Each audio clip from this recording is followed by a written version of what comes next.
Gilmore at Brighton. Strength in depth there, so they'll go into the tournament knowing that they've qualified, on merit and feel they can give it a really good go. Okay, let's get some reaction then. Let's hear from the Scotland boss, Steve Clarke. He's with Jane Lewis. Steve, fair to say that's a bit of a headline-grabbing draw. What's your thoughts? First thought is just nice to have clarity. So you know who you're going to face. You know the opposition, and now we can start preparing. What are your thoughts about Germany? Not just the host nation, but obviously you're going to be the opening match as well in this tournament. Yeah, it's good. Like I say, you know what you're up against. Be nice to open the tournament. Nice to be involved in that first game, and hopefully we can set the tournament off with a good match. Yeah, that's going to be a really special occasion, isn't it? More than anything else. Well, for us, we've got to make sure it's not about the occasion; it's about the match. So now we look forward to it. It's an exciting draw. I don't think it really mattered who we're going to get. It was always going to be exciting for us. Nice to be involved in the draw process, and looking forward to next summer now. Yeah, and Hungary and Switzerland, your thoughts on those? Yeah, good. Two good teams. We'll be competitive in the matches. I'm sure they'll be competitive too. Like I say, it's a good group, I think, and an evenly balanced group, and look forward to it. I don't know if you've managed to figure out where you're going to be yet, but it's Munich, Cologne and Stuttgart, which is quite a lot of distances you're going to be travelling. Have you thought about that and how that might affect the squad? I've got other people that do that job for me. We've got people around about now. We've got a really good idea now where it will be based and how we'll prepare for the tournament.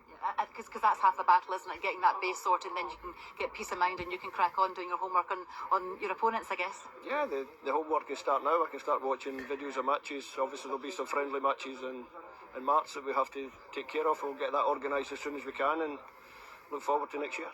With those friendly matches, do you already know who you want to play, or do you wait until that draw is out and then you can maybe try and get some opponents who maybe play similar football to some of these opponents you've got? No, we were waiting for the draw, but we've got a good idea of who will play, but obviously I can't announce it. You'd love to, though. You'd love to.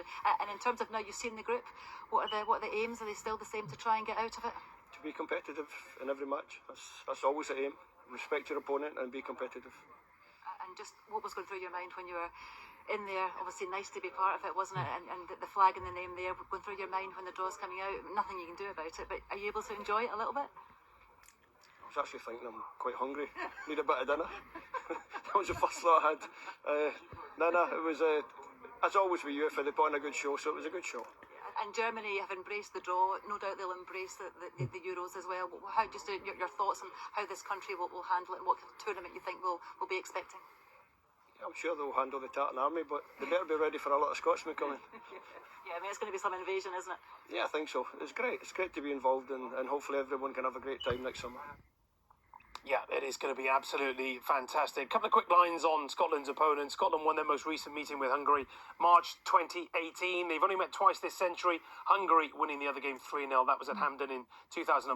Scotland's 1-0 win against Switzerland. Many of you might remember this at Euro 96. Almost enough to make the knockout stages until Patrick Kluivert's late consolation for the Dutch against England eliminated them on goals scored. They've only met once since, with Switzerland winning a 2006 friendly.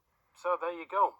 We're all set then for what is going to be a cracking group with Scotland. So one final line from you, James, before we move on to talk about Wales possibly making Euro 2024. Yeah, I mean, it's great to be part of the draw, first of all. You're